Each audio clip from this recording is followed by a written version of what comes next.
Acts chapter 17 is the 17th chapter of the Acts of the Apostles in the New Testament of the Christian Bible. It records the second missionary journey of Paul, together with Silas and Timothy. The book containing this chapter is anonymous, but early Christian tradition uniformly affirmed that Luke composed this book as well as the Gospel of Luke. Text. The original text is written in Con Greek and is divided into 34 verses. Some most ancient manuscripts containing this chapter are Codex Vaticanus, Codex Sinaiticus, Codex Beza, Codex Alexandrinus, Papyrus 127, Codex Laudianus.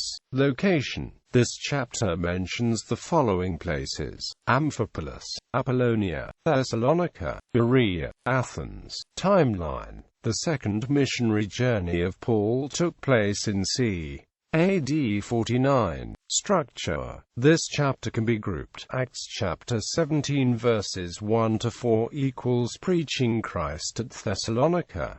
Acts chapter 17 verses 5 to 9 equals assault on Jason's house. Acts chapter 17 verses 10 to 15 equals ministering at Berea. Acts chapter 17 verse 16 to 21 equals the philosophers at Athens.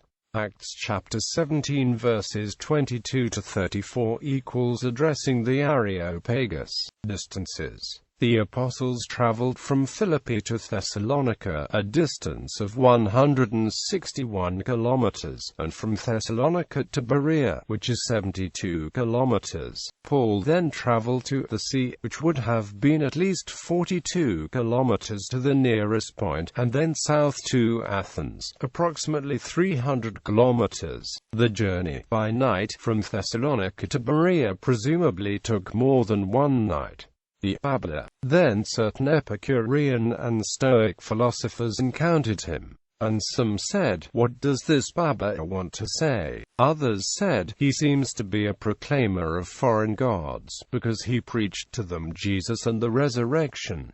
Addressing the Areopagus. The speech, known as the Areopagus sermon, refers to a sermon or explanation delivered by Apostle Paul at the Areopagus in Athens, and described in Acts chapter 17 verses 16 to 34.